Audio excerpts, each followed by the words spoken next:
चलिए, हरिओम सभी साथियों को नमस्कार। मेरा योग ज्ञान जर्नी परिवार में आप सभी का स्वागत करते हैं। हम लोग देख रहे थे शिव संहिता के पंचम पटल को, ठीक है, जिसमें हम लोगों ने चतुर्विध रस के बारे में चर्चा कर रहे थे, ठीक है। तो उसी सिलसिले में फिर से एक बार हम लोग नजर मतलब मारते हैं, ठीक है। देखिए, तो यहाँ पर हम लोगों के 4 रस थे, जो हमारे 4 रस थे 70 नंबर में बताया गया था, 71 72 में बाकी चीजें और बताई गई थी। रस कैसे हमारे शरीर में लगता है, ठीक है। देखिए, तो हमारे जो 4 प्रकार के रस होते हैं, एक तो भक्ष्य, लेय, चोष्य और पेय। भक्ष्य यानी चबाकर खाने वाले, जैसे कि चावल आदि। लेय यानी चाटने योग्य, जैसे कि शहद यानी हनी। चोष्य यानी चूसने योग्य, यानी जैसे कि गन्ना आदि। पेय यानी जैसे कि कोई भी जूस, जैसे कि आम का जूस, ठीक है, पीने योग्य। ये सब क्या है? ये सब अन्न है। ये 4 प्रकार में बांटा गया है इसको, यानी किस तरीके से अन्नों को मतलब कैसे अन्नों को लिया जाता है, जो 4 टाइप्स में लिया जाता है। एक तो भक्ष्य के रूप में, लेह के रूप में, चोष्य के रूप में और पेय के रूप में, ठीक है। अब इसका जो मेन है, अन्न से निकलने वाला जो रस 3 भागों में विभाजित होता है। ये जो अन्न से निकलने वाला जो रस होता है ना, वो 3 भागों में विभाजित होता है। कितने भागों में? 3 भागों में। 3 भागों में आपको पता है, स्थूल, सूक्ष्म और कारण, ठीक है।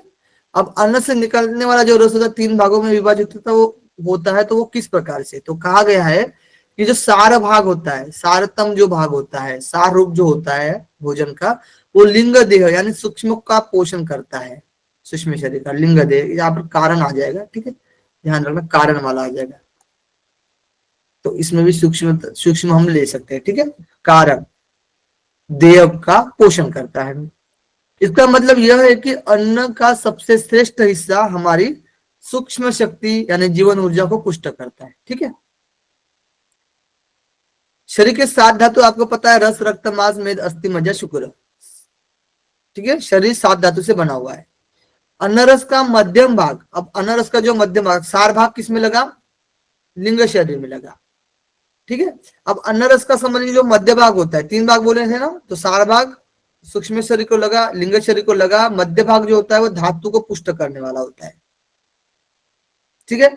और तृतीय भाग जो होता है वो विष्टा, मूत्र आदि मल के रूप में क्या होता है, शरीर से बाहर निकल जाता है, ठीक है। यानी कि अन्न का एक हिस्सा धातु का पोषण करता है, ठीक है, और निकृष्ट हिस्सा मल मूत्र के रूप में बाहर निकलता है। और जो सार भाग होता है वो लिंग शरीर यानी सूक्ष्म शरीर का पोषण करता है, ठीक है। अनरस के आद्य यानी मुख्य 2 भाग नाड़ियों में पहुंचते हैं। अब अनरस के जो 2 मुख्य भाग होते हैं वो कहां पर पहुंचते हैं? नाड़ियों में पहुंचते हैं। नाड़ियां उस रस से प्राणवायु, और नाड़ियां जो रहते हैं उस रस से प्राणवायु और उसके द्वारा पेड़ के मस्तक तक शरीर को पुष्ट करती है, ठीक है। उस नाड़िया में क्या होता है? रस बहता है और प्राणवायु बहता है, जो पैर से लेकर मस्तिष्क तक क्या होता है? संचलन होता रहता है, ठीक है। यह यहाँ यह बताया गया है कि रस केवल धातु तक सीमित नहीं है, ठीक है, बल्कि नाड़ियों द्वारा पूरे शरीर में फैलकर प्राण शक्ति और शारीरिक बल भी प्रदान करता है। ओके।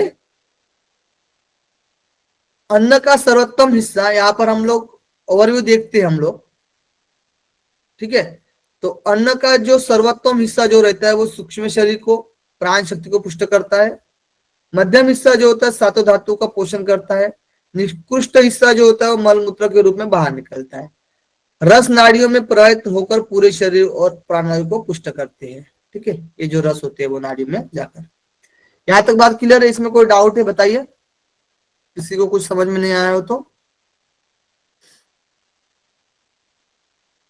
ओके, आगे बढ़े। मैंने तो दूसरे अकाउंट से तो ज्वाइन ही नहीं किया है। चलो ज्वाइन कर लेता हूँ मैं, ठीक है ना जी।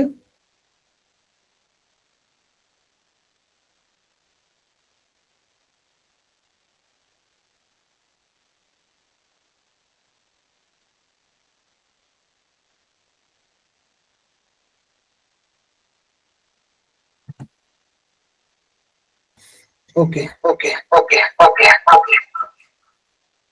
कितनी बार ओके हो रहा है। ठीक है, आगे बढ़ते हैं। अब देखिए, इन सभी नाड़ियां, देखिए इन सभी नाड़ियों द्वारा वायु का संचारण होता है, तब ही अन्न का रस देह के समान रूप से पहुंचता है। ठीक है, जब नाड़ियों का ये जो रस जो होता है वो, ठीक है, नाड़ियों में क्या होता है, नाड़ियों के द्वारा वायु का संचार होता है, तभी जो अन्न का जो रस होता है वो देह में समान रूप से पहुंचता है, जब वायु बढ़िया से नाड़ियों में प्रवाहित होती है। तो इस शरीर में मुख्य रूप से 14 नाड़ियां का कार्य होता है। 14 नाड़ियां हम लोगों ने पढ़ा था ना। वे शिथिलता से रहित होकर प्राणों का क्या करते हैं, संचार करने में वाली नाड़ियां होती है, प्राण का संचार करने वाली होती है ये। गुदा से 2 अंगुल ऊपर, मेंढक से 1 अंगुल नीचे, सब और विस्तार में 4 अंगुल समतल कंद है। अब कंद का स्थान बताया गया है यहाँ पर, ठीक है, कंद के बारे में पढ़ेंगे हम लोग यहाँ से। कंद, ये तो 14 नाड़ियां बताई गई है, ठीक है, जिसमें क्या है, वायु संचार होता है, प्राण वायु संचार होता है। तो क्या होता है, संचार होता है, ठीक है, किसमें, नाड़ियों में, नाड़ियों में। ठीक है, अब कंद के स्थान के लिए बोला गया है कि गुदा से 2 अंगुल ऊपर, गुदा से 2 अंगुल ऊपर, 1-2 अंगुल ऊपर, और लिंग, लिंग से 1 अंगुल नीचे। ठीक है, क्या बोला गया है कि 4 अंगुल विस्तार वाला है ना, विस्तार में 4 अंगुल समतल कंद है। तो 4 अंगुल कैसा है, वो विस्तारित है, इसके मध्य में ही 4 अंगुल क्या है, विस्तारित है। ठीक है, इसी को बोला गया है कंद। अब देखिए, गुदा और मेंढक के मध्य में विद्यमान पश्चिम अर्थात नीचे की ओर मुख, मुख वाली योनि भी है।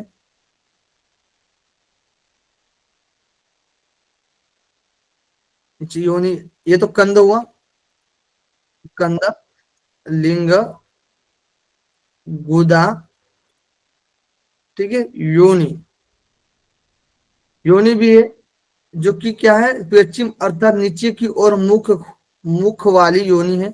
वहां पर कंद कहा गया है, यहीं पर कंद कहा गया है, योनि में कंद कहा गया है।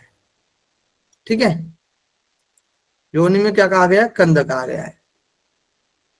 वह सदा कुंडलिनी स्थित है, वहीं पर क्या है, कुंडलिनी स्थित है, कुंडलिनी। 3.5 फेरे से बनी आकृति युक्त सभी नाड़ियों को लपेटकर पूंछ को मुख में डालकर सुषुम्ना के विवर स्थान में छिद्र में सोई हुई है।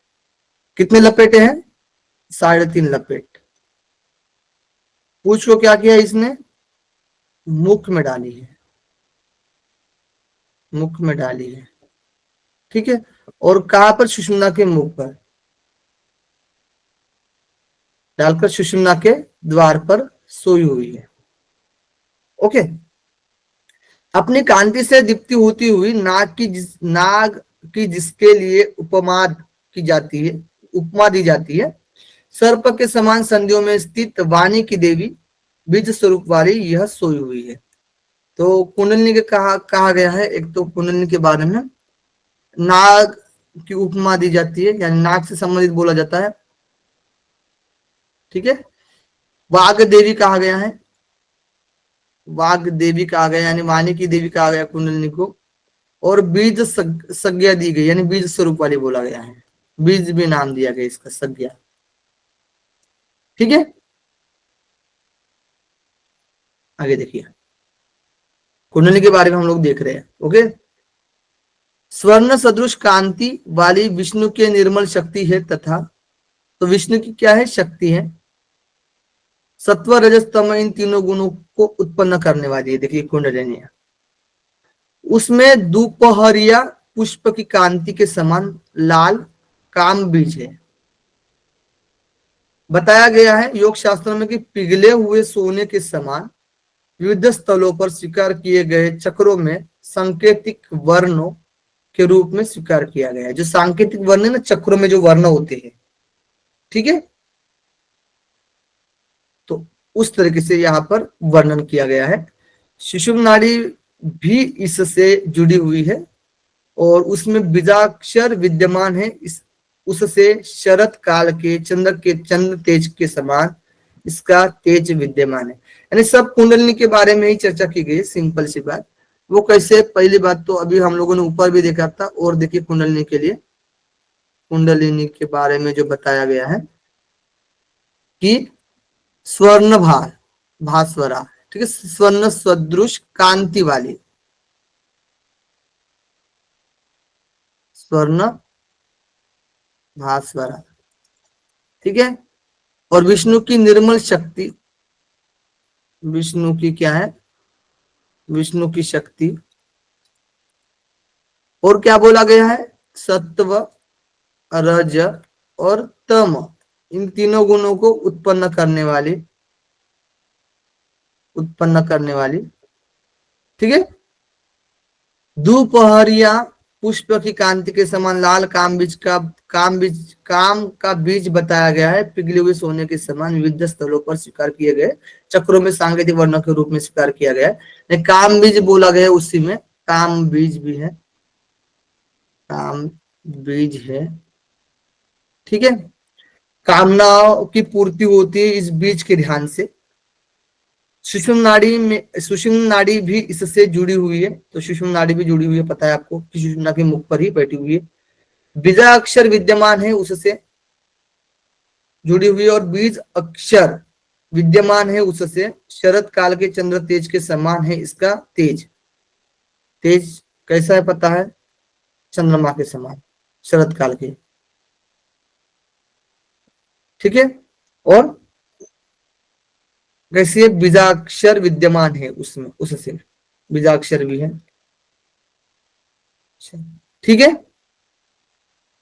आगे देखिए और भी क्या क्या चीजें बताई गई कि सूर्य समूह या करोड़ों सूर्य के प्रकाश के सदृश, चंद्र समूह अथवा करोड़ों चंद्रमा के समान अत्यंत शीतल, ये तीनों मिलकर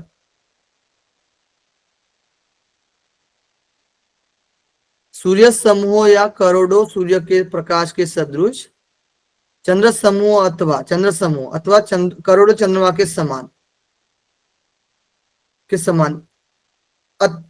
अत्यंतशील, ये तीनों मिलकर, तीनों क्या क्या है, सूर्य समूह, करोड़ों सूर्य के प्रकाश सदृश, चंद्र समूह, ये सूर्य समूह चंद्र समूह तो एक में लेंगे ना, फिर करोड़ चंद्रमा के समान, एक दो तीन है ना, तीनों मिलकर। अरे यार यहाँ पर क्या चीज बताई गई, देवी त्रिपुर भैरवी के बीच नाम वाला अतिशय तेज कहा जाता है, यानी अत्यंतशील, ये तत्रयम मिलित्वा, यानी ये तीनों मिलकर क्या होता है, ये तीनों मिलकर देवी त्रिपुर भैरवी के बीज नाम वाला अतिशय तेज कहा जाता है, ठीक है। जो सब और घूमता हुआ क्रिया शक्ति और विज्ञान शक्ति से युक्त, ऊपर और नीचे जाते हुए जल के समान सूक्ष्म रक्त वर्ण की शिखा से युक्त योनि स्थान में विद्यमान वह तेज स्वयं भूलिंग नाम से जाना जाता है। तो वो जो योनि स्थान में जो विद्यमान है, जो तेज है, वहीं पर तेज भी कहा गया है, वो स्वयं भूलिंग के नाम से जाना जाता है, ठीक है, तेज को। त्रिपुर भैरवी जो होते हैं तीनों मिलकर त्रिपुर भैरवी, तो इसमें क्या क्या आएंगे बताइए, त्रिपुर भैरवी में, ये अलग कंसेप्ट है। त्रिपुर भैरवी में क्या क्या आता है बताइए, पहला बताइए, कुंडलिनी, काम बीज, बताइए और क्या है,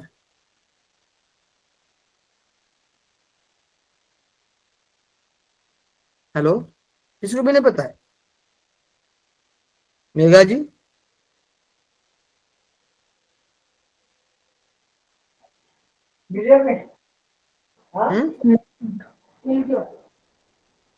हेलो,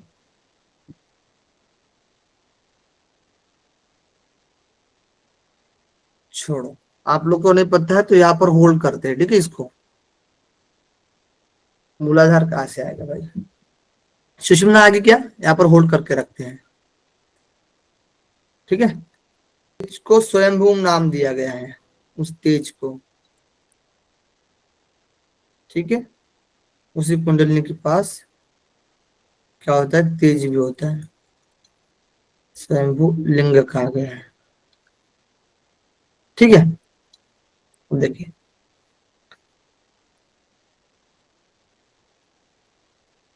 जिसका मूल कंद से है, जिसका जो मूल है वो कंद से है, यह दीप्त होता हुआ व से स पर्यंत अर्थात व वश अर्थात वश व श स, ठीक है, व श स श स इन वर्गों से युक्त चार, ठीक है, इन वर्गों से युक्त चार पत्रों अर्थात पंखुड़ियों वाला यह मूलाधार पद्म है।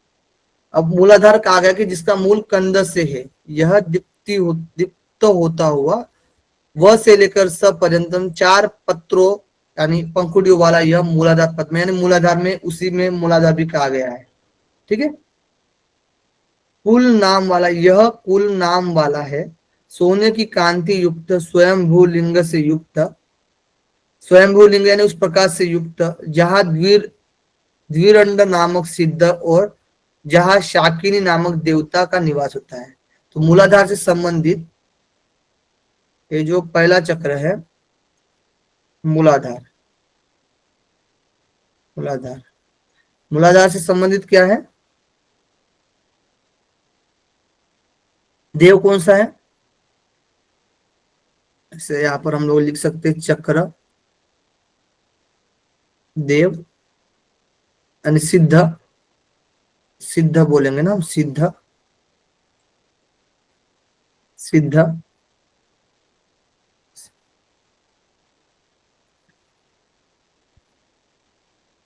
ठीक है, यहाँ पर सिद्ध लिखते हैं, सिद्ध, ओके, और देवता शाकिनी, देखिए सिद्ध और यत्र शाकिनी देवता, शाकिनी नामक देवता का निवास है। इस देवता बोला गया, शाकिनी देवी का यूज किया जाता है लेकिन देवता शब्द यूज किया गया है, ध्यान रखना, शाकिनी देवता है। ठीक है, तो छोटी छोटी चीजें ध्यान रखना, मूलाधार सिद्ध और देवता,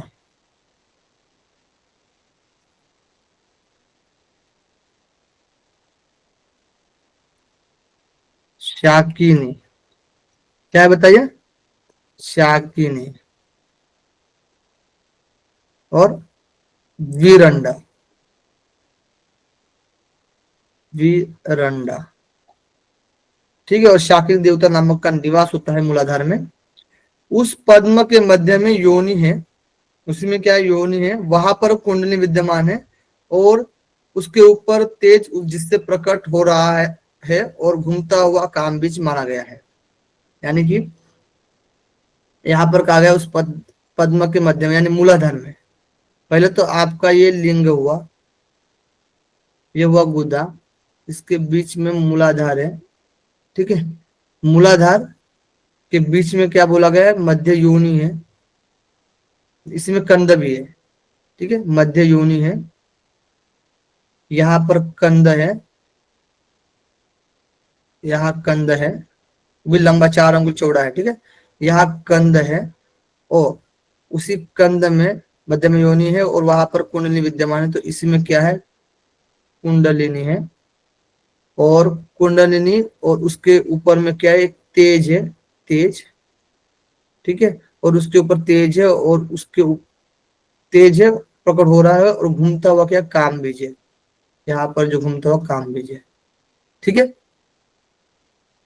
यानी मूलाधार आपको ऐसे समझ सकते हैं आप लोग कि यहाँ पर मूलाधार में योनि, योनि कंद भी तो है इसी में, ठीक है, कुंडलिनी,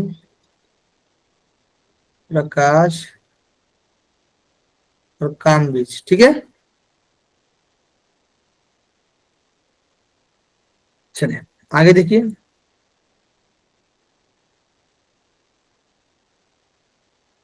जो कुशल व्यक्ति मूलाधार पद्म से सदा ध्यान करता है उसे क्रम से पहले ददूरी सिद्धि मिलती है, फिर भूमि त्याग होता है। ठीक है। शरीर में अतिशय कांति, उदर की अग्नि का तीव्र होना और उत्तम स्वास्थ्य कार्यों में कुशलता और सर्वज्ञता उसमें उत्पन्न होता है। शरीर में अतिशय कांति आना, जठराग्नि विवर्धनम, आरोग्यम, पटुत्वम यानी स्वास्थ्य कार्यों में कुशलता, सर्वज्ञ यानी सर्वज्ञता, ठीक है, आती है। और भूत, वर्तमान और भविष्य सबको कारण सहित जान लेता है तथा उसे न पढ़े अश्रुतानि अपि शास्त्रानि, नहीं न पढ़े हुए शास्त्र भी और गूढ़ रहस्य, न पढ़े हुए शास्त्र भी और गूढ़ रहस्य सहित अवश्य प्रकट प्रकट हो जाते हैं। तो मूलाधार के लिए लाभ भी बताया गया है। मूलाधार पर ध्यान करने का लाभ जो है, लाभ क्या बोला गया है? पहला तो है कांति, ददुरी सिद्धि ना, हाँ, दरदूरी सिद्धि मिलती है। दरदूरी सिद्धि, यानी कि मेंढक जैसी सिद्धि आ जाती है। ठीक है, उछलने की। और दूसरा है भूमि त्याग, भूमि त्याग। तीसरा है कांति। चौथा है जठराग्नि। पांचवा है आरोग्यम। छठवा है पटुत्वम यानी कार्य में कुशलता।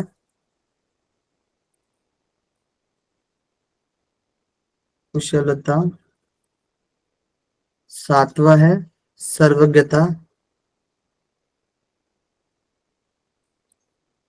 आठवां है भूत भविष्य, भूतम भव्यम भविष्यतम यानी भूत, वर्तमान और भविष्य।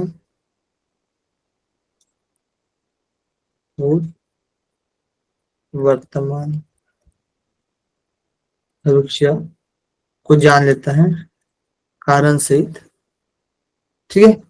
और अश्रुतानि अपि शास्त्रानि यानी न पढ़े हुए शास्त्र भी। अश्रुतानि अभी सुने नहीं है ना, अश्रुतानि, अश्रुतानि अपि शस्त्रानि, शस्त्र ये आ सकते हैं क्वेश्चन, अपि शस्त्रानि, शस्त्रानि। तो वो किस में बताया गया है? वो बताया गया मूलाधार में। गूढ़ रहस्य सहित अवश्य प्रकट हो जाते हैं। ठीक है, न पढ़े हुए शास्त्र भी रहस्य में है, गूढ़ रहस्य।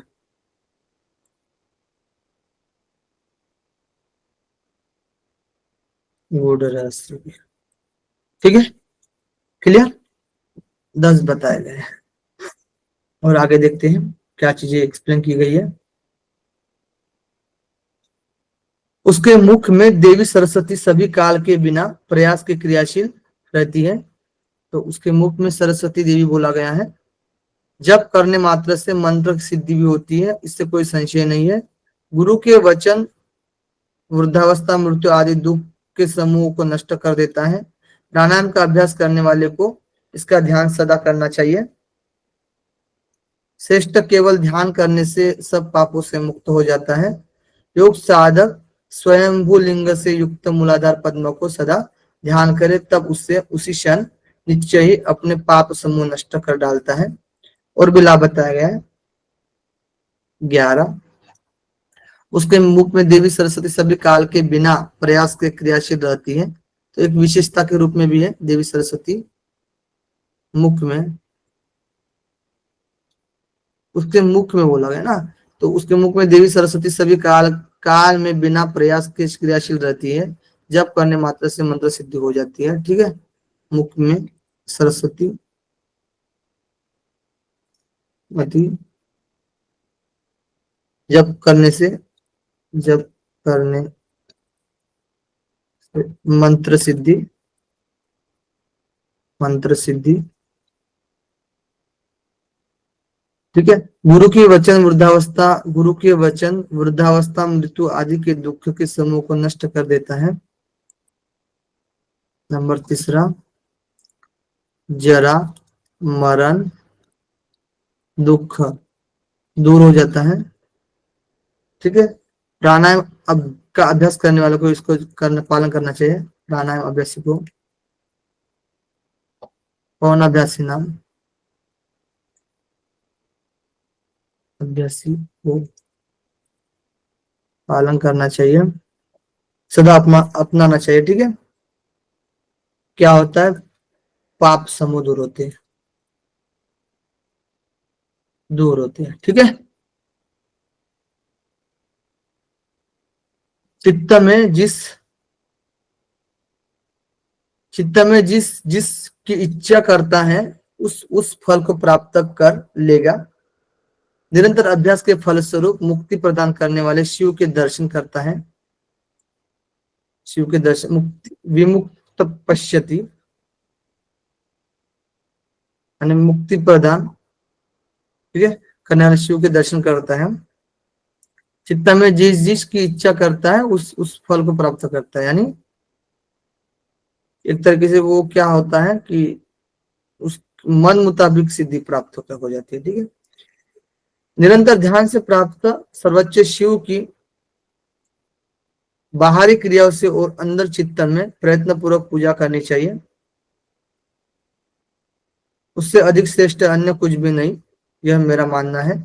जो साधक अपने अंदर स्थित शिव को छोड़कर बाहर में विद्यमान शिवलिंग की पूजा करता है, बाहर में विद्यमान शिवलिंग की पूजा करता है, वह मानो हाथ में विद्यमान भोजन सामग्री को छोड़कर वह जीविका की आशा में भटक रहा है। समझे ना? ठीक है।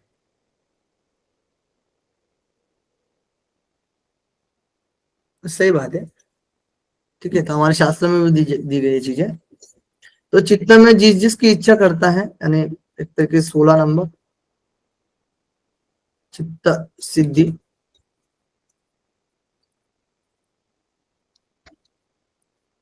चले, तो मुक्ति हो गया। अपने अंदर स्थित शिव को छोड़कर बाहर में विद्यमान शिवलिंग की पूजा करता है, वह मानो, जो साधक अपने अंदर स्थित शिव को छोड़कर, ठीक है, तो पूजा करता है, वो मानो हाथ में विद्यमान भोजन सामग्री को छोड़कर वह जीविका की आशा में भटक रहा है। ठीक है। तो कहने का तात्पर्य ये है कि आप अंदर की चीजों को देखो। ठीक है। बाहर देखिए, कहा गया ना कि हमारा जो ब्रह्मांड में जो चीजें दी गई है वो हमारे शरीर में ही है। तो आप अंदर की चीजों को जानो। ठीक है। हम बोलते हैं ना कि एक्सटर्नल मोटिवेट से अच्छा होता है इंटरनल मोटिवेट। आप खुद उस चीज के प्रति मोटिवेशन आपको होना चाहिए कि मुझे ये करना है, तब जाकर वो चीजें कर पाते हो। बाहरी कितना भी मोटिवेशन दोगे ना, कोई फायदा नहीं जब आपका अंदर से मोटिवेशन ना रहे तो। ऐसा नहीं कि बाहर का मोटिवेशन काम नहीं आएगा, बहुत काम आएगा, लेकिन आपको अंदर से भी थोड़ा सा सपोर्ट करना पड़ेगा, है ना। इसीलिए कहा गया कि इंटरनल, अंदर की चीजों को जानो। ठीक है।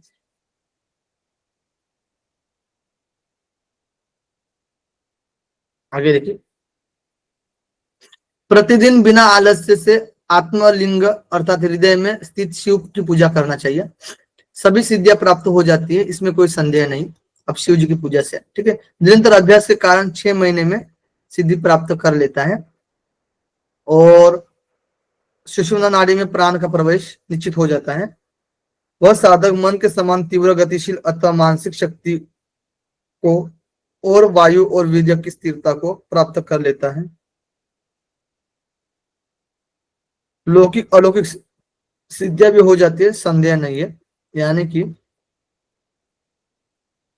आत्मलिंगाचरणम कुर्यात, ठीक है,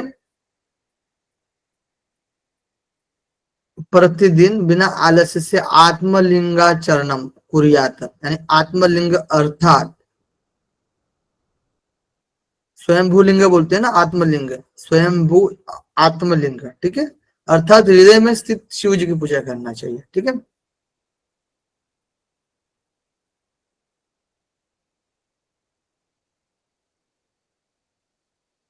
तो हृदय में है, ठीक है, आत्मा से संबंधित है। इससे क्या होगा, सभी सिद्धियां,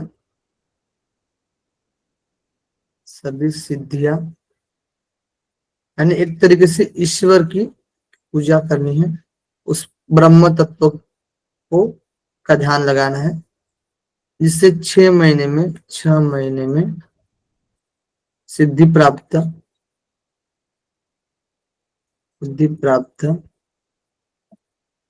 ठीक है। वायु और मन के समान तीव्र गतिशीलता अथवा मानसिक शक्ति को, और वायु और वीर्य की स्थिरता,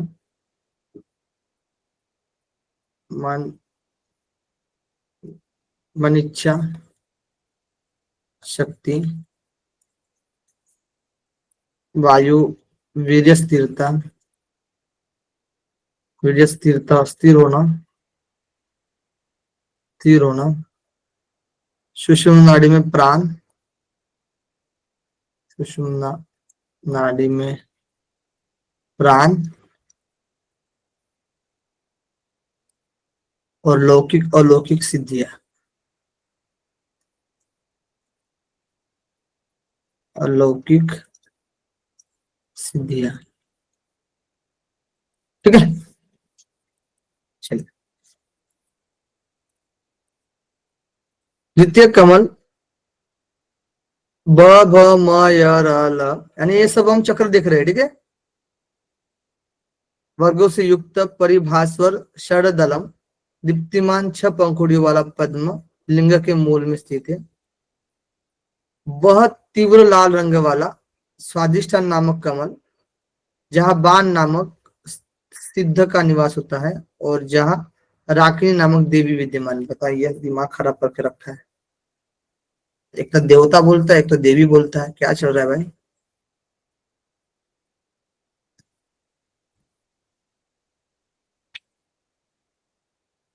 ठीक है, तो ये देवी के सेंस में है, कई जगह देवी बोला गया, कई जगह देवता बोला गया है,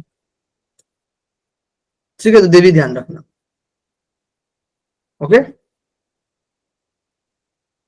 देखिए, बहुत बार टेबल बनाना पड़ेगा, कि मुझे ऐसा लग रहा है, ऐसे कर लेते हैं, ठीक है। बता दीजिए, चक्र, चक्र कौन सा है बताइए। मूलाधार, स्वादिष्ठान। मूलाधार तो ये हो गया मूलाधार। स्वादिष्ठान, स्वादिष्ठान, स्वादिष्ठान, ठीक है। मणिपुर। बीज मंत्र, बीज मंत्र, ल लम। बीज मंत्र, यहाँ पर जो दल बोलेंगे ना, दल, कमल दल, दल, दल यहाँ पर 4 थे, इसमें दल कितने थे, 6 दल, ठीक है। ब से लेकर ल तक 6 दल, ध्यान रखना, ठीक है। स्थान क्या बताया गया है, स्थान जो यहाँ पर लिख सकते हैं, यहाँ पर हम लोग एक गुदा स्थान वाला है, गुदा वाला, ठीक है। मूलाधार यानी मध्य है, गुदा और लिंग वाला, गुदा और लिंग के मध्य वाला है, ठीक है। और ये लिंग है, ठीक है। और क्या बोला गया है, रंग बताया गया, वर्ण, वर्ण क्या बोला गया, लाल बोला गया है ना इसमें, लाल, ठीक है। और सिद्धा, सिद्धा और देवी,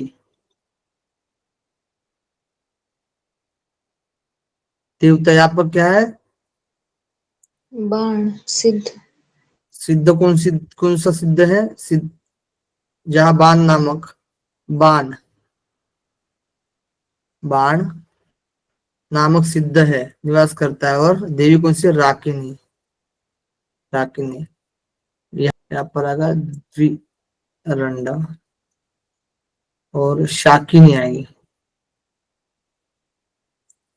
देखिए, जो साधक सर्वदा दिव्य स्वादिष्टान नामक कमल को ध्यान करता है, सभी कामिनाएं परम सुंदर स्त्रियां कामवश मोहित होकर सेवा करती हैं। देखिए, देव नहीं है, ये सिद्ध है, ठीक है, द्विरंड बाण, और ये देवी है, शाकिनी और राकिनी। आगे देखिए, और लाभ क्या बताया गया यहाँ पर, जो बताया गया ना कि ध्यान करता है स्वाधिष्ठान का, तो कामनाएं यानी सभी कामनाएं अर्थात परम सुंदरी स्त्री कामवश मोहित होकर सेवा करती है। ठीक है, ध्यान रखना है यहाँ पर, कामनाओं की सिद्धि होती है, सिद्धि। ठीक है, 1 पॉइंट। दूसरा देखिए, अनेक उसे न यानी अनेक न पढ़े हुए शास्त्र भी निश्चित ही क्या हो जाता है, शंकार रहित स्पष्ट ज्ञान हो जाता है, शास्त्रों का ज्ञान हो जाता है। पूर्ण निरोगी यानी सर्वरोग विमुक्त, संसार में निर्भय होकर विचरण करता है, यानी निर्भय, भय दूर हो जाता है। वह मृत्यु को जीत लेता है, मृत्यु को जीत लेता है, उसे कोई वश में नहीं कर सकता है, वश में नहीं कर सकता कोई, उसे अनिमादि विशेष गुण प्राप्त हो जाते, सिद्धि विशेष गुण प्रदान करने वाली सिद्धियां प्राप्त हो जाती है। स्वादिष्ठान पद का ध्यान करने से वायु का शरीर में भली प्रकार से संचार हो जाता है, रस की वृद्धि निश्चित हो जाती है, आकाश तत्व प्रधान कमल अर्थात विशुद्ध कमल से निकलने वाला अमृत भी वृद्धि हो जाती है, अमृत में भी वृद्धि हो जाती है। हम यहाँ पर लिख सकते हैं, पहला तो क्या है, कामनाएं, कामनाएं की सिद्धि, कामनाएं पूरी हो जाती है, सिंपल सी बात। ठीक है, दूसरा है शास्त्रों का ज्ञान, शास्त्र ज्ञान जो न पढ़े हुए तो भी उसका ज्ञान। तीसरा है सर्वरोग विमुक्त,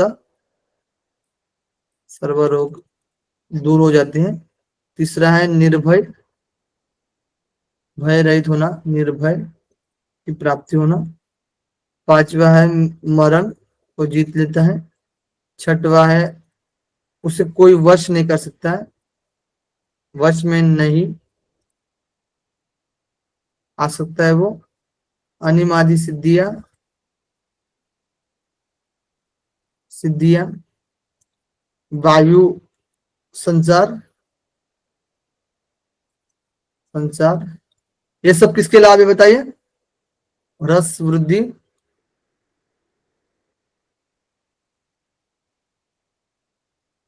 रस वृद्धि, आकाश तत्व प्रदान होकर अमृत में वृद्धि।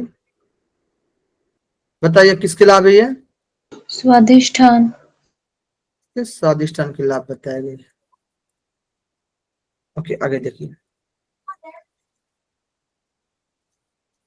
नाभि स्थान पर 10 पंखुड़ियों वाला अर्थात ड से लेकर प वर्णों वाला सुशोभित सुवर्ण के वर्ण का, सुवर्ण का वर्ण है इसमें, ठीक है, सुवर्ण के वर्ण का मणिपुर नाम का तृतीय कमल अर्थात चक्र है, यहाँ पर सब प्रकार से कल्याणकारी नामक रुद्र नामक सिद्ध है, वहां पर विद्यमान देवी बोला गया है। ठीक है, देवी ध्यान रखना, देवी अतिशय धार्मिक लाकिनी है।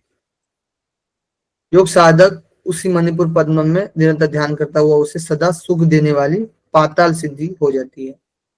ठीक है, तो ध्यान रखना आप लोग।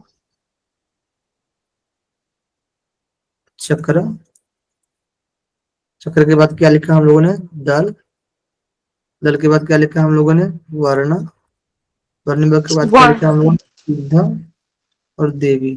ठीक है, ओके।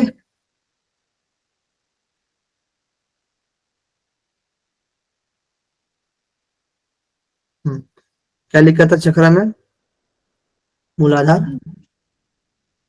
स्वादिष्टान, फिर मणिपुर। मणिपुर का स्थान कहाँ पर बताया गया था, नाभि। ठीक है, अब मणिपुर के बारे में चर्चा मिल रही है, तो देखिए मणिपुर में क्या है, दल कितने बताए गए थे, 10। कहाँ से लेकर कहाँ तक है, ड से लेकर हमारे फ तक है। ठीक है, ड से लेकर फ तक है। वर्ण क्या बताया गया, सुवर्ण। सिद्ध कौन सा बताया था, रुद्र। देवी कौन सी बताई गई थी, लाकिनी, डर लाकिनी। ठीक है।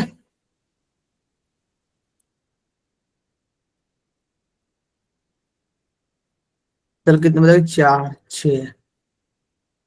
सिद्ध कौन सा था यहाँ पर, द्विरंड, बाण। देखिए कौन सी थी बताइए इसमें, शाकिनी, शाकनी। शाकिनी और राकिनी। ठीक है। सिद्धि बताया गया है यहाँ पर पाताल सिद्धि। पहला है पाताल। आगे बढ़े, बताया गया आगे में कि जो इस पद्म का ध्यान करता हुआ उसे संसार में अभिष्ट सिद्ध हो जाते हैं, अभिष्ट सिद्ध हो जाते हैं, दुख और रोगों का नाश हो जाता है, दुख रोग विनाशनम, मृत्यु भाग जाती है यानी काल पर विजय आ जाता है, पर देह प्रवेशनम यानी योगियों को दूसरे के शरीर में प्रवेश का सामर्थ्य आ जाता है, पर देह प्रवेशम, जामुन दादिकरणम यानी सुवर्ण आदि बनाने की क्षमता आ जाती है, सिद्धों के दर्शन, सिद्धानाम दर्शनम, औषधियों का ज्ञान हो जाता है, औषधि दर्शनम, और निधियों के दर्शन भी हो जाती है। निधि नाम यानी किसी को पता है निधि का अर्थ,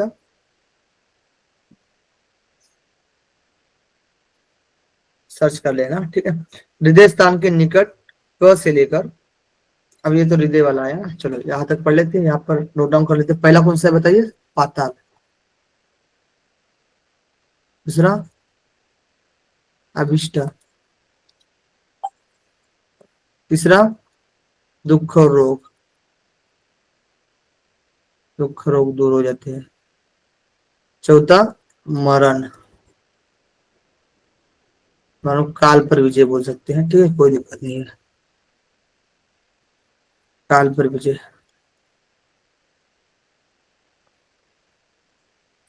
पांचवा सुवर्ण, सुवर्ण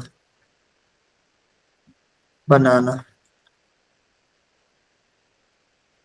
सातवां छठवां सिद्ध दर्शन, सिद्धानाम दर्शन। आठवां क्या है, औषधि का ज्ञान, सॉरी सातवां औषधि का ज्ञान।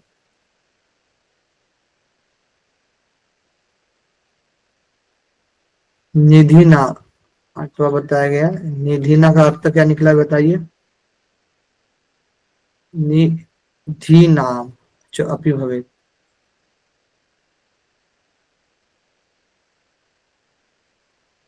चौथा नंबर का है हृदय चक्र, ठीक है। चक्र, चक्र दल, वर्ण, सिद्ध और देवी। हृदय के लिए क्या बोला गया है, हृदय स्थान से निकट क से लेकर ठ तक, क से लेकर ठ तक, क्या है, क से लेकर ठ तक से युक्त 12 पंखुड़ियां, 12 पंखुड़ियों से युक्त अत्यधिक रक्त वर्ण, वर्ण कौन सा, रक्त वर्ण। चौथा अनाहत नामक पद्म है, अनाहत नामक पद्म है, ठीक है, यानी अनाहत चक्र है हृदय स्थान में, हृदय स्थान में, ठीक है, अनाहत, अनाहत। वायु का स्थान यह पद्म आनंद का स्थान कहा गया है, तो किसका स्थान कहा गया, आनंद का स्थान, स्थान यानी आनंद देने वाला ये, ठीक है, वायु स्थान यह पद्म आनंद यानी वायु का स्थान भी ये, पंच महाभूत में देखा जाएगा तो, ठीक है, भूत में देखा जाए तो यहाँ पर वायु आएगा, अनाहत चक्र से संबंधित। ओके, सर निधि नाम मतलब खजाना या धन होता है। ठीक है, बहुत बढ़िया। तो निधि, निधि नाम यानी खजाना की प्राप्ति,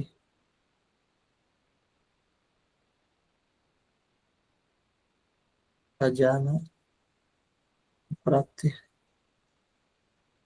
प्राप्ति होना यानी रत्न, एक तरीके से है ना, रत्नों की प्राप्ति, प्राप्ति भी लिख सकते हैं आप लोग, ठीक है।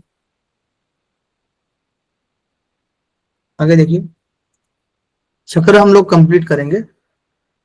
इस पद्म में विद्यमान वह उत्कृष्ट तेज बाणलिंग कहा जाता है जिसके स्मरण मात्र से प्रत्यक्ष और अप्रत्यक्ष फल की प्राप्ति होती है। यहाँ पर देवी पूछा गया है क्या? एक मिनट देखते, देवी यहाँ पर है ना। इस पद्म में विद्यमान वह उत्कृष्ट तेज बाणलिंग कहा जाता है और प्रत्यक्ष और अप्रत्यक्ष फल की प्राप्ति हो जाती है। जहां पर पिनाकी धनुषधारी सिद्ध होता है और काकिनी देवता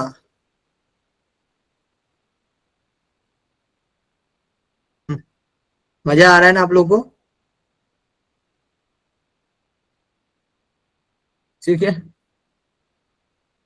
ठीक है। देवी, काकिनी देवी, देवता व्यक्ति है। इसको एक बार मैं फिर भी मैं चेक कर लूंगा, देवता या देवी एग्जैक्टली क्या बोला जाएगा। ठीक है, जो इस हृदय कमल में निरंतर ध्यान करता है उसके लिए सुंदर कामिनियां और अप्सराएं क्या होती है? काम भावना से युक्त व्याकुल रहती है। जो इस हृदय कमल में ध्यान करता है उसे तीनों लोगों से संबंधित अनुपम ज्ञान की प्राप्ति हो जाती है, जो कि खत्म नहीं होता। अनुपम ज्ञान की प्राप्ति होती है। दूर के शब्दों को सुनने, दूर के, जैसे कि दूर शब्द हो गया, दूर श्रुति और दूर दृष्टि हो गई।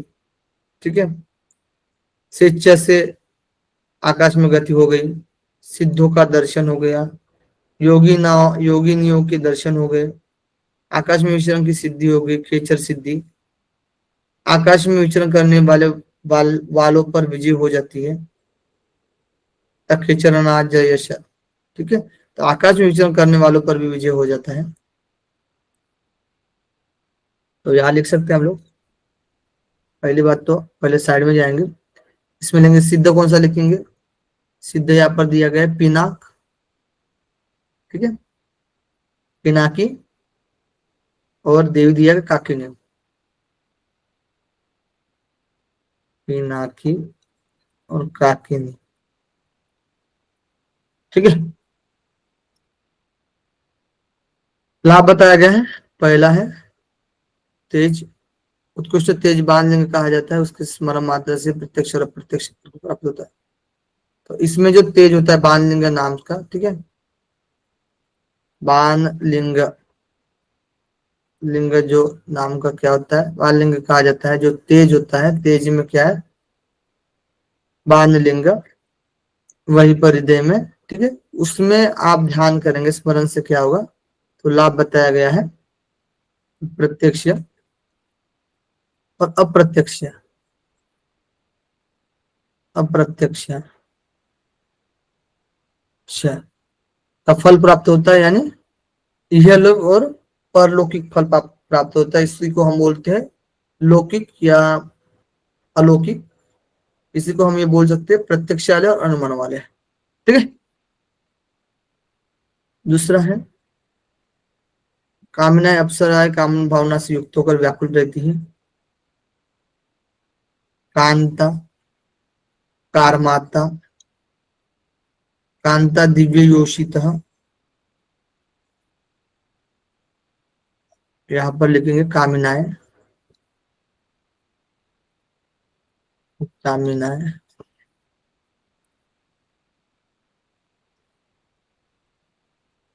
कामिना, कामिनिया,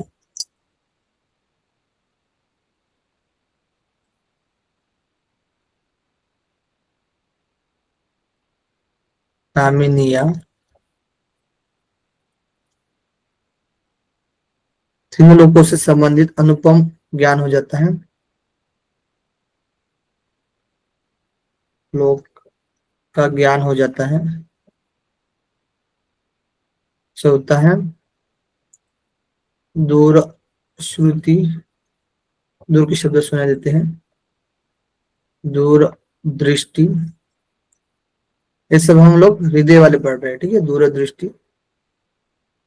छठवा है स्वेच्छा से गमन, से आकाश गमन, आकाश गमन।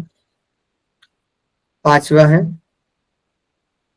सिद्धों का दर्शन,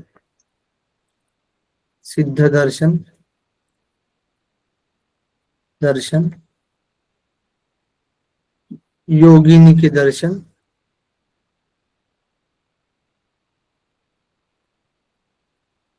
के दर्शन,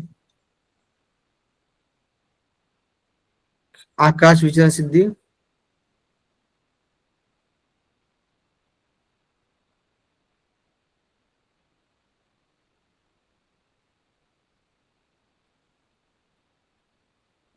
सिद्धि,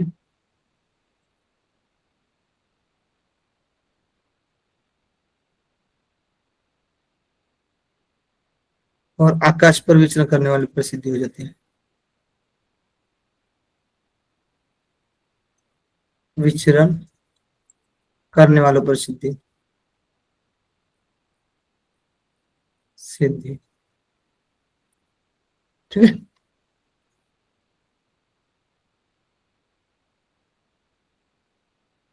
और देखते हैं हम लोग आगे। जो साधक उत्कृष्ट नित्य द्वितीय बाल लिंग का ध्यान करता है तो खिचड़ी और भूची सिद्धि मिल जाती है। और इसके ध्यान की महिमा को कथन करना संभव नहीं है। ब्रह्मा आदि सभी देवता इसको बहुत अधिक गुप्त रखते हैं।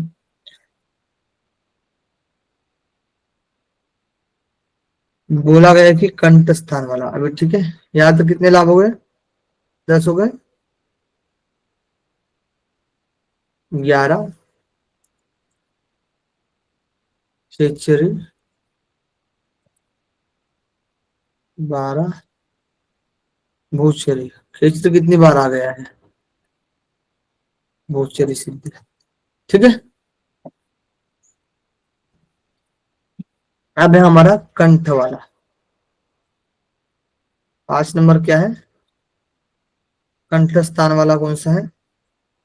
शुद्ध सुवर्ण कांति युक्त, शुद्ध सुवर्ण की कांति युक्त, स्वरों से युक्त सुंदर 16 पंखुड़ी वाला।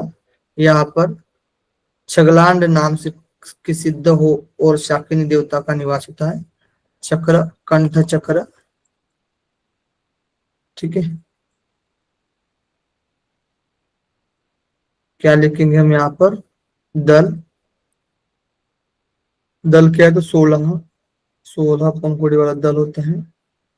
वर्ण, शुद्ध सुवर्ण की कांति युक्त सुवर्ण, सुवर्ण। ठीक है, और सिद्ध जो है वो कौन सा है? छागलांड है। छगलांड, लांड सिद्ध यहाँ पर विराजमान रहता है। और देवी जो होती है वो शाकिनी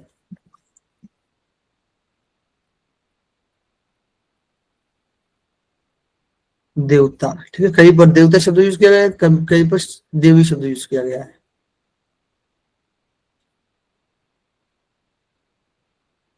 शाकिनी, कोई दिक्कत नहीं उसमें। ठीक है, क्लियर। यहाँ पर देखिए, अभी इसके लाभ से संबंधित कुछ चीजें हो सकती है। जो इस विशुद्ध पद्म में नित्य ध्यान करता है तो वह योगियों में श्रेष्ठ और पंडित है। ठीक है, योगियों में श्रेष्ठ और पंडित है। इसके अतिरिक्त इस योगी को इस विशुद्धि नामक ध्यान करने से रस सहित चारों वेद निधि के समान प्रकट हो जाते हैं, खजाने के समान प्रकट हो जाते हैं। ठीक है, एकांत स्थल में बैठा हुआ योगी क्रोधित हो जाए तब तीनों लोग कांप उठते हैं, इससे थोड़ा भी संदेह नहीं है।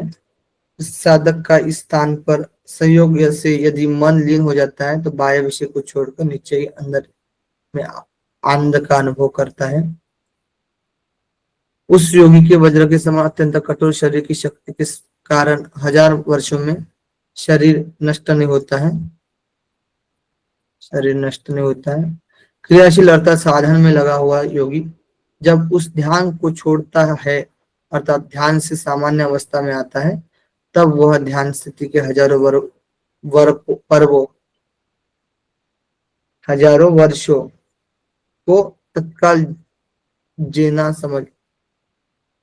जान। देखिए, यहाँ पर कहा गया कि अर्थात ध्यान से सामान्य अवस्था में आता है तब वह ध्यान स्थिति के 1000 वर्षों को तत्काल जान लेता है, समझ लेता है। ठीक है, दोनों भोग के मध्य में। अब ये भोग वाला है तो भ्रू मध्य वाला है। ठीक है, ध्यान रखना। अब यहाँ से इसके पहले हम लोग देखते हैं, चर्चा करते हैं यहाँ पर। ये तो हो गया हम लोग का। अब यहाँ से देखना आप लोग कि ये जो विशुद्ध विशुद्ध पद्म में यानी विशुद्धि चक्र, कौन सा चक्र है बताइए? विशुद्धि चक्र है। कौन से नंबर का है? 6 नंबर का, 5 नंबर का विशुद्ध चक्र, जिसमें 16 दल होते हैं और शुद्ध सुवर्ण वर्ण जो होता है उसका शुद्ध सुवर्ण कांति युक्त होता है। इसके संबंधित देवता जो होते हैं छगलान होते हैं और देवी जो होते हैं शाकिनी होती है। इसमें लाभ बताया गया कि विशुद्ध पद्म में ध्यान करने से योगी में श्रेष्ठ और पंडित है, योगियों में श्रेष्ठ और पंडित है। ठीक है, तो वो क्या है? श्रेष्ठ और पंडित,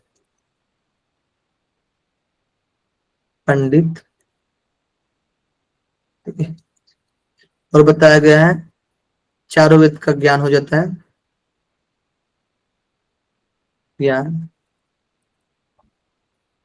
जो बताया गया है यानी प्रकट हो जाते हैं, वही बात है। ठीक है, तीनों लोग कांप उठते हैं, इससे थोड़ा भी संदेह नहीं।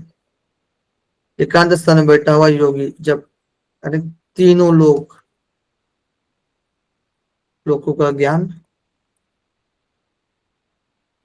ठीक है, इस स्थानों पर ये सहयोग से यदि मन लीन हो जाता है तब मन बाह्य विषयों को छोड़कर इच्छा ही अंदर में ही आनंद का अनुभव करता है। मन में आनंद की क्या होती है? प्राप्ति होती है। 1000 वर्षों में शरीर नष्ट नहीं होता है।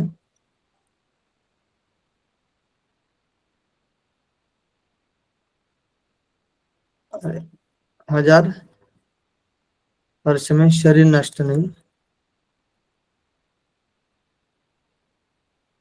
यानी 100 साल जीवन। ठीक है, सॉरी 1000 है ना, जीवन हो जाता है सहस्त्र।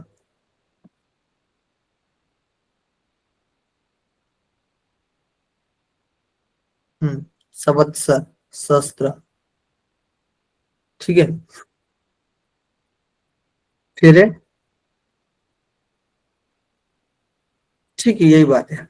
पांच तक हो गए। अब ध्यान वाला देखिए, यहाँ पर भ्रू मध्य वाला, दोनों भ्रुओं के मध्य में ह और श वर्णों से युक्त 2 पंखुड़ी वाला शुभ्र कांति वाला ज्ञान नाम का पद्म है। आज्ञा, आज्ञा नाम का पद्म है। यहाँ पर महाकाल नामक सिद्ध और हाकिनी देवी निवास करती है। ठीक है, तो 6वां नंबर कौन सा है? चक्र,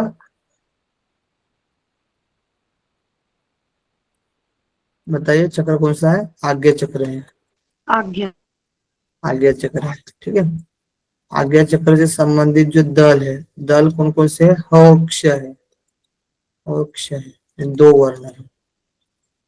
वर्णक 2, दल, दल के नाम जो बताया गया। ठीक है, ह और क्ष 2 दल है, और वर्ण जो है वो शुभ्र वर्ण है, शुभ्र वर्ण है। ठीक है, और सिद्ध जो है, सिद्ध जो कौन सा है? महाकाल। क्या है? महाकाल नामक सिद्ध है, महाकाल। और देवी जो है, देवी कौन सी है? तो हाकिनी है।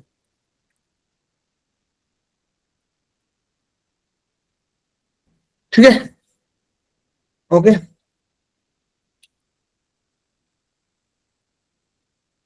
उस आज्ञा पद्म में शरद काल के चंद्रमा के समान बीजा अक्षर ओम प्रकट है, जिसको परम हंस पुरुष कभी दुखी नहीं होता है जानकर। इस तेज को ही सभी योग विशेष के शास्त्रों में उत्कृष्ट तेज माना गया है, उत्कृष्ट तेज माना गया है। इसका ध्यान करके साधक उत्कृष्ट सिद्धि को प्राप्त कर लेता है, इसमें कोई संदेह नहीं। तृतीय लिंग चतुर्थ अवस्था समाधि में जाना जाता है। तृतीय लिंग और चतुर्थ अवस्था समाधि में जाना जाता है। तुरियम, तुरियम, ठीक है, तुरियम स्थिति समाधि में जाना जाता है। वह मैं अर्थात आत्म तत्व है। इसका केवल ध्यान करने से ही श्रेष्ठ योग क्या होता है? निश्चय ही मेरे समान हो जाता है, यानी शिव जी के समान हो जाता है उसी में ध्यान करने से। ठीक है, तो यहाँ पर हम लोग लिख सकते हैं जो लाभ में जो बताया जाता है, पहला तो क्या होता है, दुखी नहीं होता है, उत्कृष्ट उत्कृष्ट सिद्धि की प्राप्ति होती है, सिद्धि की प्राप्ति होती है। तीसरा जो है तुर्य की प्राप्ति होती है, तुर्य, ठीक है, तुर्य की प्राप्ति होकर शिव जी के समान, शिव समान, ठीक है। इस नाड़ी को वर्णा कहते हैं और पिंगला को अस्सी कहा जाता है। इन दोनों के मध्य वाराणसी है, यहाँ विश्वनाथ को स्वीकार किया गया। तो विश्वनाथ का जो स्थान है, स्थान बताया गया है, ईडा और पिंगला, जो दो नाड़ियां होती, ईडा और पिंगला, इन दोनों के मध्य में वाराणसी, वाराणसी, वाराणसी है और उसी में विश्वनाथ का स्थान बताया गया है, ठीक है। तत्वज्ञानी ऋषियों के द्वारा इस क्षेत्र की महिमा शास्त्रों में अनेक बार कही गई है। वहां इसे परम तत्व बताया गया है, क्योंकि सुषुम्ना मेरुदंड के मध्य में ब्रह्मरंध्र को गई हुई है, यानी जो सुषुम्ना जो होती है वो मेरुदंड के मध्य से ब्रह्मरंध्र तक गई हुई है। वहां से आज्ञा पद्म के दाहिने में लौटकर नासिका के बाह्य छिद्र में जाती है और तब उसे गंगा कहा जाता है, ठीक है। सुषुम्ना मेरुदंड के मध्य से ब्रह्मरंध्र तक गई हुई है और वहां से आज्ञा पद्म के दाहिने में लौटकर नासिका के बाह्य छिद्र में जाती है, तब उसे गंगा कहा जाता है, ठीक है। तो इसको गंगा कहेंगे। आगे देखिए, जो कमल ब्रह्मांड में स्थित है वह सहस्त्रार कमल है। वह कंद में जो योनि है उसमें चंद्र स्थित है। तो यहाँ पर कहा गया है कि जो ऊपर में है, ठीक है, ऊपर में जो भी है जो कमल है, ठीक है, सहस्त्र जो कमल है, सहस्त्र, सहस्त्र जो कमल है, ठीक है, सहस्त्र दल कमल है, इसको सहस्त्रार भी बोलते हैं, ठीक है। उसके उसी में क्या बोला गया, जो कमल ब्रह्मरंध्र में स्थित है वह सहस्त्रार कहलाता है। किसमें, तो ब्रह्मरंध्र में स्थित है, ब्रह्मरंध्र में स्थित है, रंध्र में स्थित है, ठीक है। वहां कंद में जो योनि है उसमें चंद्र स्थित है। तो यहाँ पर क्या है, ब्रह्मरंध्र में सहस्त्रार है, सहस्त्र दल है, इसी में क्या है, योनि है, और इसी में क्या है, चंद्र है, क्या है, चंद्र है, चंद्र योनि, ठीक है। त्रिकोण आकार की उस योनि से निरंतर अमृत प्रवाहित होता है और वह चंद्र नाड़ी में अमृत प्रवाहित करता है और धारा रूप अमृत निरंतर धारा में प्रवाहित होता हुआ बाएं नासापुर में पहुंचता है। उसे योगी ने गंगा कहा गया है, ठीक है। नहीं, ये जो अमृत होती है वो किस में पहुंचती है, ये जो अमृत है, इसका जो अमृत है वो अमृत, ये जो गंगा है, ठीक है, वो बाएं नासिका में, बाएं बाएं नासिका में प्रयोग होता है, ठीक है।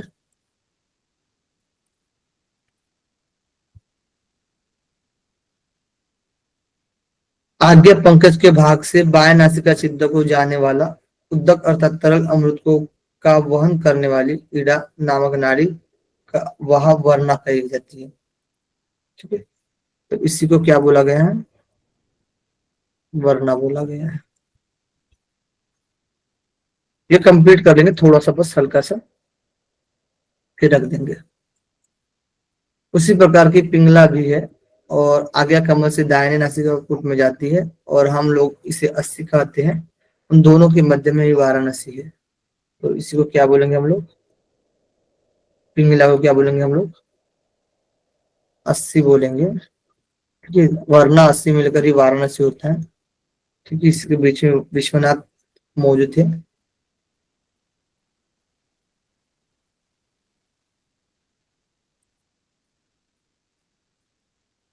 मूलाधार में जो चार पत्रों वाला पद्म विद्यमान है, उसमें मध्य में जो योनि है उसमें सूर्य की स्थिति है। अब नीचे में बोला गया है कि मूलाधार वाला, सहस्त्र वाला हम लोगों ने देख लिया था।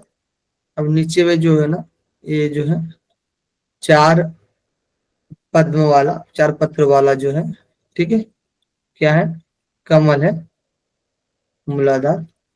मूलाधार, इसमें क्या है, योनि है, योनि है, और इसमें क्या है, सूर्य है, सूर्य है। ठीक है, उस सूर्यमंडल के द्वारा से निरंतर विष प्रवाहित होता है, तो इसमें क्या होता है, विष। चंद्रमा में क्या था, अमृत। विष प्रवाहित होता है, सूर्य उस विष को उस पिंगला में समर्पित करता है, तो ये किस में जाता है, पिंगला में।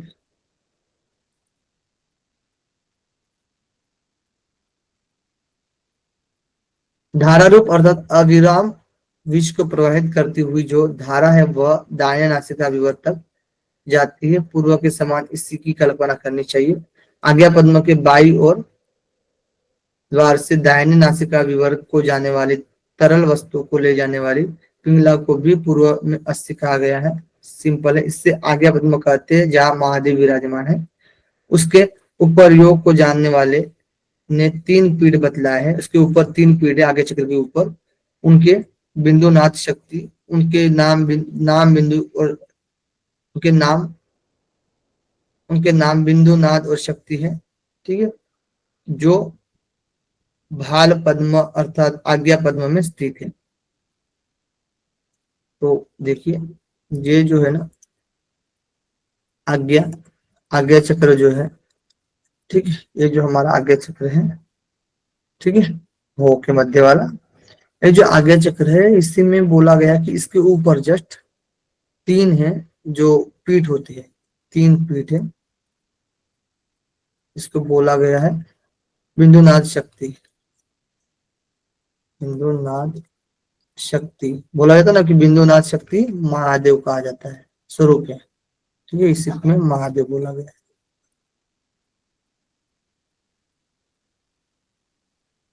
जो साधक सदा ज्ञा आज्ञा पद्म का गुप्त रूप से अर्थात एकांत में ध्यान करता है, उसके पूर्व जन्मों में किए गए कर्म अवश्य नष्ट हो जाती है। जब साधक इस पद्म में निरंतर सदा ध्यान करता है, तब प्रतिमा पूजा और मंत्र जप की साधना को निरर्थक बना देता है। जब साधक इस पद्म में निरंतर सदा ध्यान करता है, तब प्रतिमा पूजा और मंत्र जप की साधना को निरर्थक बना देता है। यक्ष, राक्षस और गंधर्व, अप्सराएं और किन्नर उनके चरणों की सेवा करते हैं तथा सभी उसके वश में हो जाते हैं, सेवा करते हैं और वश में हो जाते हैं सब। ठीक है, और जब साधक इस पद्म में निरंतर सदा ध्यान करता है, तब तदा प्रतिमा पूजा और जप अनर्थवत करोति, यानी निरर्थक बना देता है। ओके, यानी इसमें भी हटकी नहीं है, जैसे कि प्रतिमा पूजा जप, यानी ये जो भी चीजें हैं, मंत्र जप, ये निरर्थक हो जाते हैं उसके लिए। ठीक है, अब मतलब वो छोटे हो गए समझ लीजिए एक तरीके से। ठीक है, मेन जो है ना चीज, आगे चक्र पर ध्यान किया जा रहा है, तो ये बाकी छोटी मोटी चीजें कोई काम की नहीं है। जैसे बोला गया ना कि बाकी तर्क वितर्क में पढ़ने से अच्छा है कि आप सिर्फ योग शास्त्र का अभ्यास करें। ठीक है, तो यही लाइन है, वो लाइन। और आगे चक्र का जो लाभ है वो देख लेते हैं हम लोग। पूर्व जन्म के कर्म नष्ट हो जाते हैं, नष्ट हो जाते हैं। दूसरा है सब पूजा मंत्र जप, मंत्र जप, जप या पूजा, ये सब निरर्थक है उसके लिए, निरर्थक। तीसरा, यक्ष, राक्षस, गंधर्व, अप्सरा, किन्नर अनेक चरणों की सेवा करते हैं। यक्ष किसी सेवा करते हैं और वश में हो जाते हैं, ठीक है।